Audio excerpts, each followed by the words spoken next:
Loyalty is an illusion until it's tested, and most people never test it. They assume it.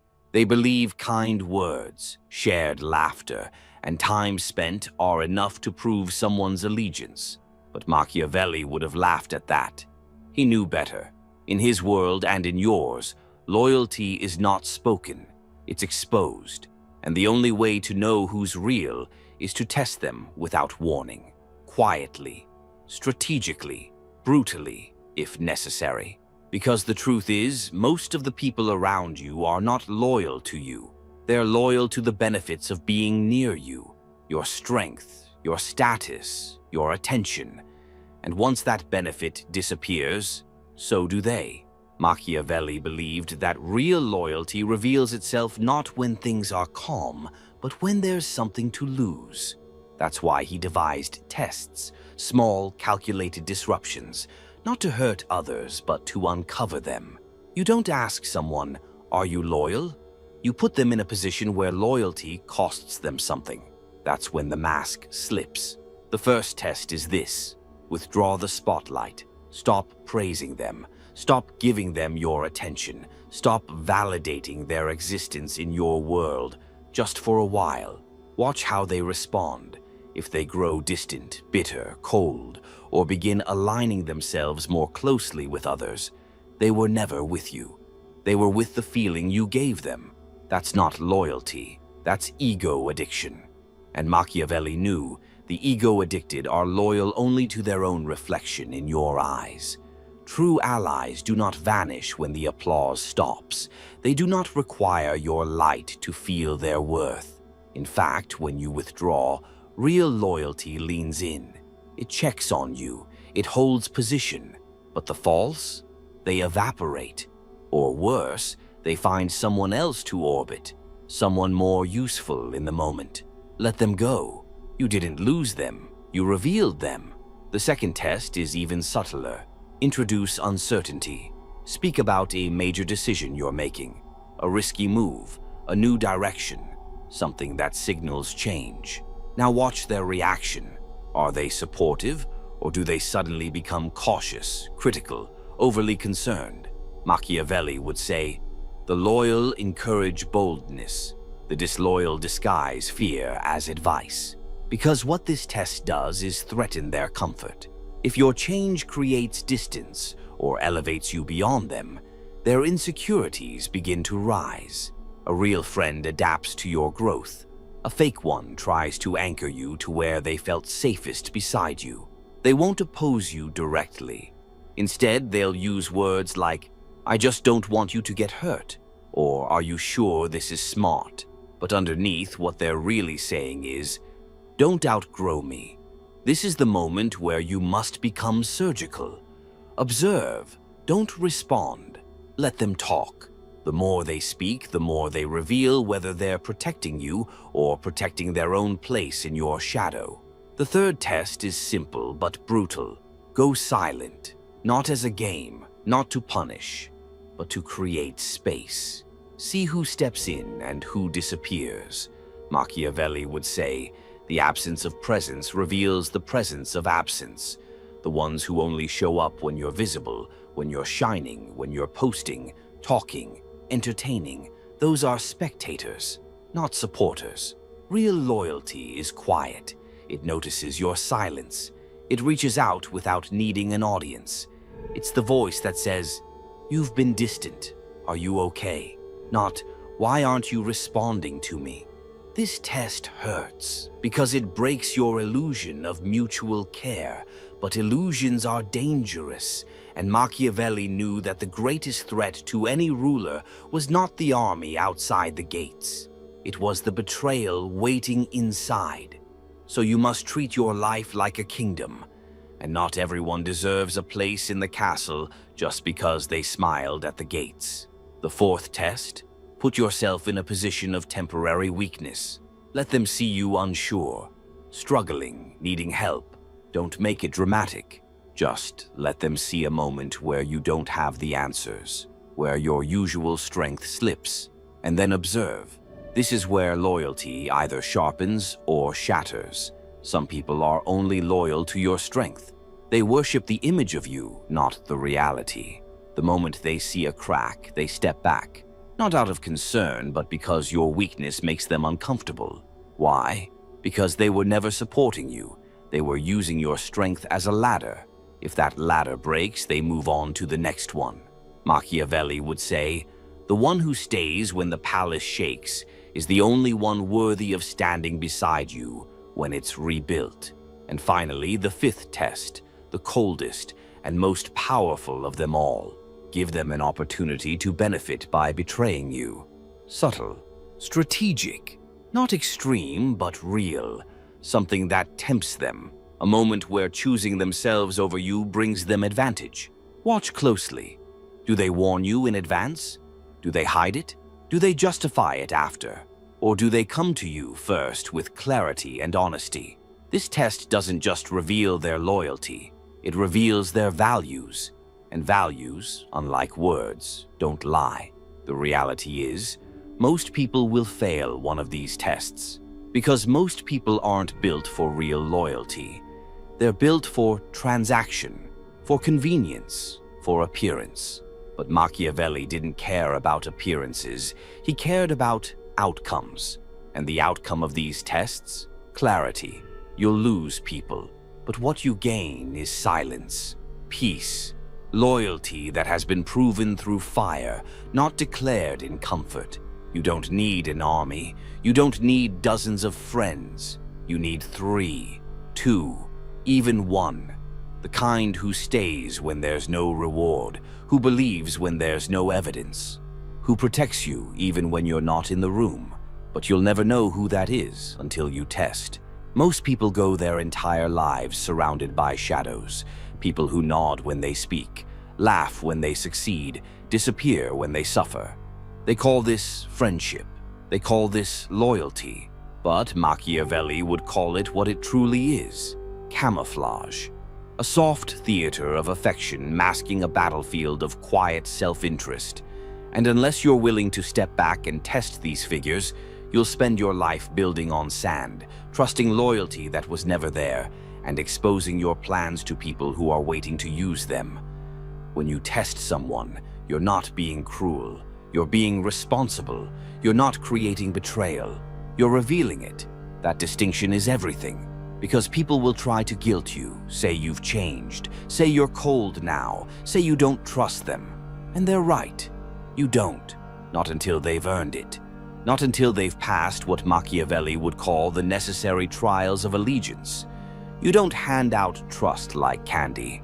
You make them fight for it, not with words, but with consistency. There's something unsettling that happens when you begin applying these tests. The faces you thought were solid start to melt. The tone of conversations shift. People start questioning your intentions. Why? Because when someone benefits from your ignorance, your awareness becomes a threat. They feel it, the shift in you, the precision, the withdrawal. And if they're guilty, they won't confess. They'll retaliate, not with violence, but with subtle undermining. That's how you know the test worked. See, a fake friend is not always a snake. Sometimes they're just soft. They crumble under pressure. They change direction when winds shift. They need you to be a version of yourself that's convenient for them. And the moment you move, grow, or harden, they begin to retreat. Machiavelli would say, "The weak will always mistake strength for cruelty." This is where most people fail. They pass the test, they see the truth, and still they stay, out of nostalgia, out of fear, out of that old, deadly question. But what if I'm wrong? You're not. When your gut tightens, when your energy drains around them, when your victories feel like something you need to hide, you already have your answer. You're just delaying the consequences. Machiavelli wasn't interested in comfort. He was interested in control, and control requires clarity. You cannot afford to guess where someone stands, not if you're building something, not if you're climbing, not if your words carry influence. Your time carries weight, and your silence carries power. You must know who is beside you. Not imagine, not hope, not assume. Know. And here's the paradox. Once you begin living this way, strategically, observantly, ruthlessly, the right people reveal themselves too. It's not all betrayal. The silence exposes the loyal just as sharply. When you withdraw and someone steps forward, not for themselves but for you, that's real. That's not performance. That's alignment. And it doesn't come often. When it does, protect it like gold, because you'll start to realize one loyal person is worth more than 100 convenient ones. You'll also realize something else. Loyalty isn't loud. It doesn't broadcast itself. It doesn't need to. Loyalty is consistent. It's calm. It doesn't need proof because it's built on presence. When someone is truly on your side, you feel it, not just when you're winning, but when you're uncertain, quiet, distant. They don't vanish. They stay. Not always perfectly, not always loudly, but they stay. The beauty of Machiavelli's tests is that they don't require confrontation. No shouting, no arguments. Just patterns, silence, withdrawal, opportunity, and then observation. Let others reveal themselves. Let their loyalty, or their lack of it, speak louder than their words ever could. Most people are terrified of this. They don't want to know. They'd rather live in illusion than cut someone off. But every day you keep a disloyal person near you, you're not protecting them. You're betraying yourself. Loyalty is a fortress, and every false friend inside that fortress is a crack in the foundation. You don't fix cracks with paint. You fix them by tearing out what's weak and rebuilding with stone. So begin, quietly, precisely. Pull away. Hold space.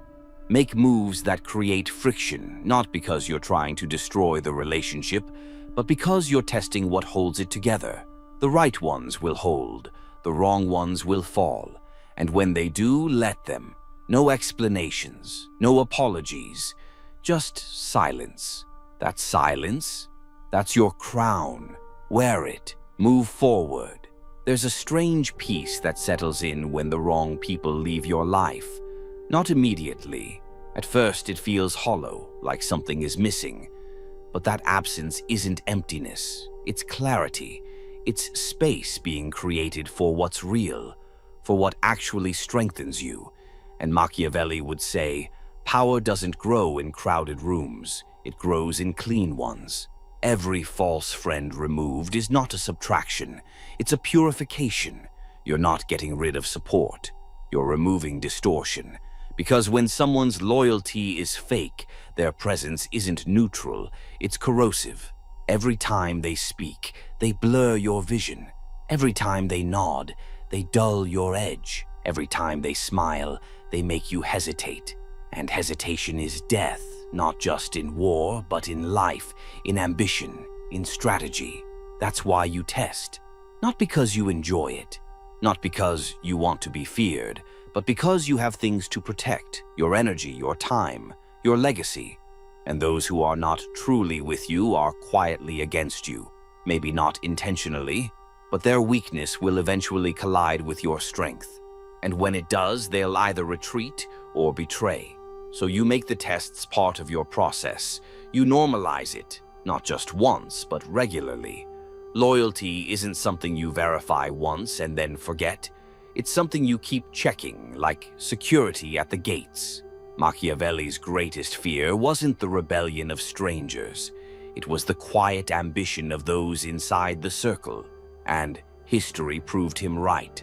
Again and again, empires fell not from invasion, but from decay within.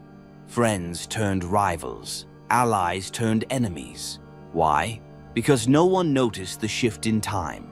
Or worse, they noticed and stayed silent. But you won't, because now you're not just observing, you're orchestrating. When you speak of uncertainty, you're watching reactions. When you pull back, you're noting who follows and who fades. When you expose vulnerability, you're testing their motives. When you provide opportunities that could benefit them at your expense, you're watching where their loyalty bends. And all the while, you remain silent, calm, surgical. That silence is your advantage. The moment you accuse someone, They have room to lie, to spin, to defend. But when you simply watch, you see the truth. People reveal themselves most when they think they're unobserved. So become the mirror they don't know is watching.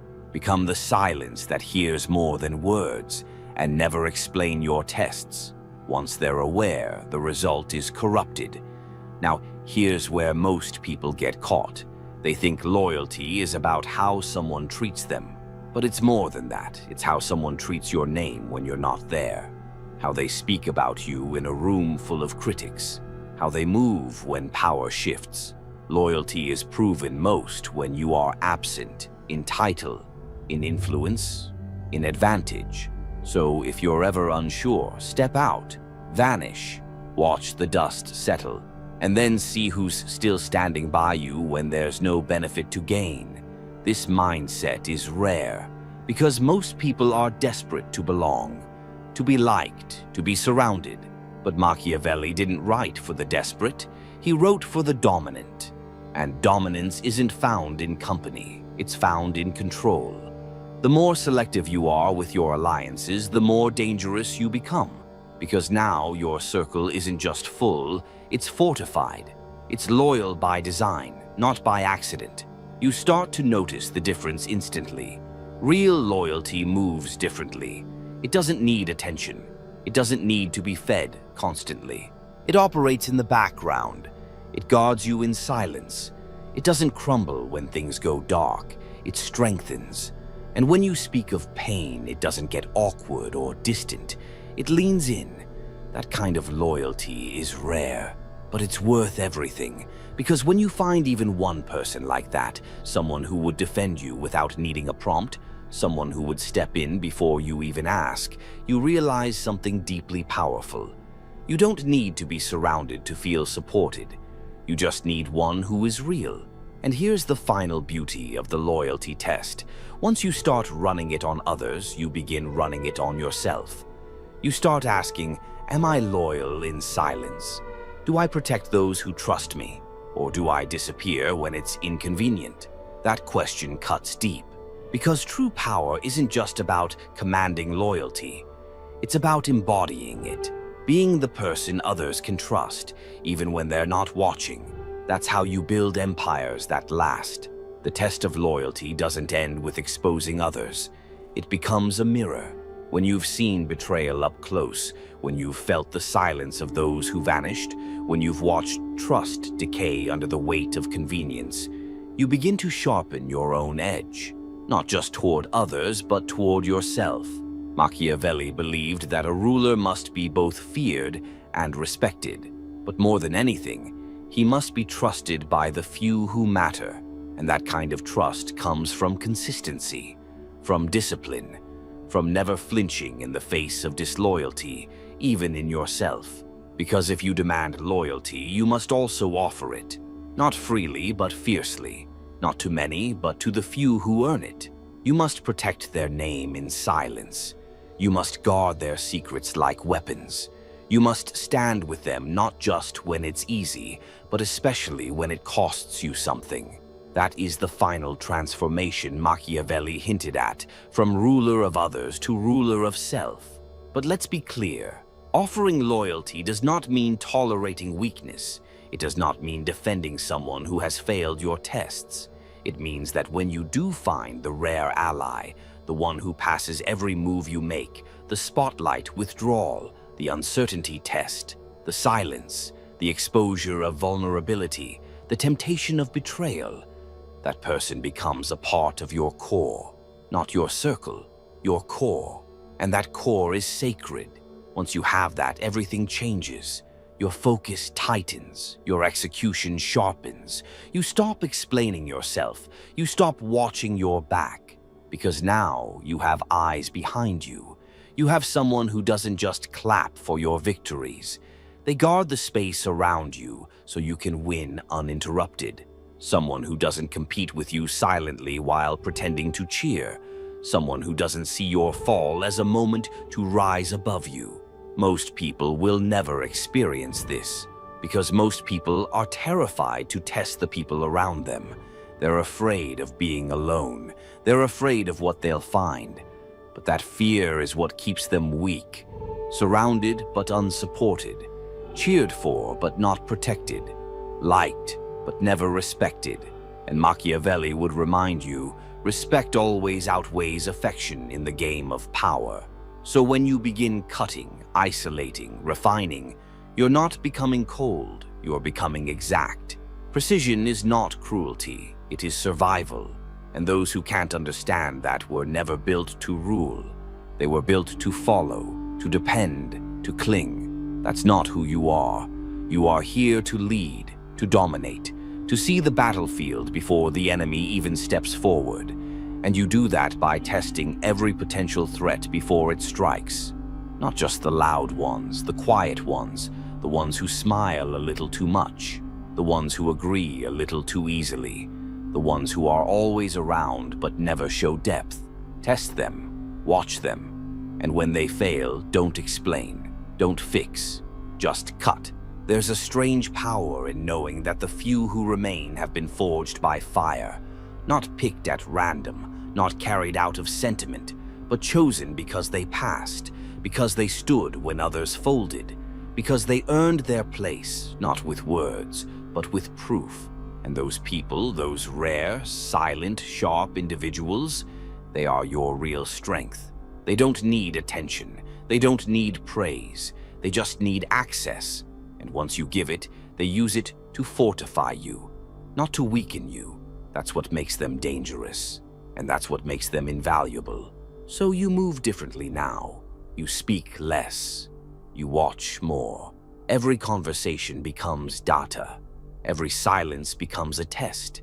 Every reaction becomes a signal. And every betrayal becomes a cut you make once, clean, without hesitation. There's no ceremony, no emotional exit, just space, absence, detachment. Because the ones who failed the test were never meant to stay, and the ones who pass, they never leave. The more precise you become, the quieter your world gets. Not empty, clean, not lonely, fortified. You stop mistaking noise for loyalty. You stop confusing presence with support. You begin to crave stillness, because in that stillness, there is no performance. No need to wear armor in your own home. No need to translate every sentence. The people who remain already speak your language, not your words, but your values. Machiavelli knew that power invites deception, that those who orbit influence will always wear masks. And so the wise ruler must never grow soft, not in judgment, not in memory, not in the boundaries he draws. You can forgive if it serves your position, but you do not forget. Because forgetting is how betrayal returns in a different form, wearing a cleaner face. Some betrayals are dramatic, obvious, but most are quiet, slow, a missed word here, a hesitated defense there, a door closed when it should have stayed open. The betrayal doesn't scream, it whispers. And unless you're listening, truly listening, you'll miss it. That's why the loyalty test isn't a one-time filter. It's a lifestyle. You stop trusting momentum. You trust behavior. You stop being impressed by admiration. You look for endurance. You stop asking what someone says they feel about you and start watching what they do when you're not useful to them. Because real loyalty isn't proven when you're strong. It's revealed when you're vulnerable, when you have nothing to offer, when your image is shaken, your direction unclear, your path unstable. That's when the masks come off. That's when opportunists vanish. That's when real ones reveal themselves, not with grand gestures, but by staying. And the moment you see someone fail one of these loyalty tests, even subtly, do not second-guess it. Don't justify it with history. Don't soften it with empathy. You saw the crack. Believe it. Cut before it deepens. Because Machiavelli understood that the ones who betray you most brutally are always the ones you gave too many chances. This is where people weaken. They hesitate. They hope the disloyal will change, that this time will be different, that it wasn't intentional. But understand this. Loyalty is not an accident. No one is loyal by mistake. If they were disloyal under pressure, they will do it again. All it takes is the right opportunity. So the cut must be clean. No explanations, no grand final talk, no warnings. If someone fails the test, they have already left you in spirit. You're just making it official. Power is silent. Precision is silent. The only noise you should ever allow in these moments is the echo of a door closing. And once they're gone, you don't mourn. You reorganize. You recalibrate. And you move forward, lighter, sharper, cleaner. Because this isn't about paranoia. This is about sovereignty, about building an empire, even if it's just your mind, your business, your inner world, that cannot be shaken by weak ties or false support. Every time you run the test and someone fails, you gain something more valuable than the illusion they offered. Certainty. Certainty that you are surrounded by those who passed the fire. Certainty that your silence has power. Certainty that your path is no longer crowded by the unnecessary. That certainty becomes your advantage, your edge. Because while others waste time questioning motives, doubting intentions, managing drama, you move, you act, you execute, surrounded only by the proven. Machiavelli never said trust no one. He said trust wisely, selectively, strategically. Trust what's been tested not once but over time. And when that trust holds, reward it, not with praise but with access, with loyalty returned.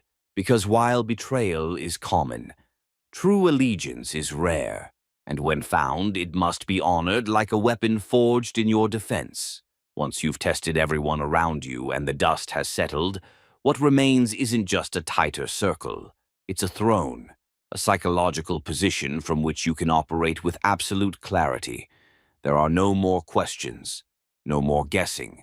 You know who's real, you know who failed, and most importantly, you know why.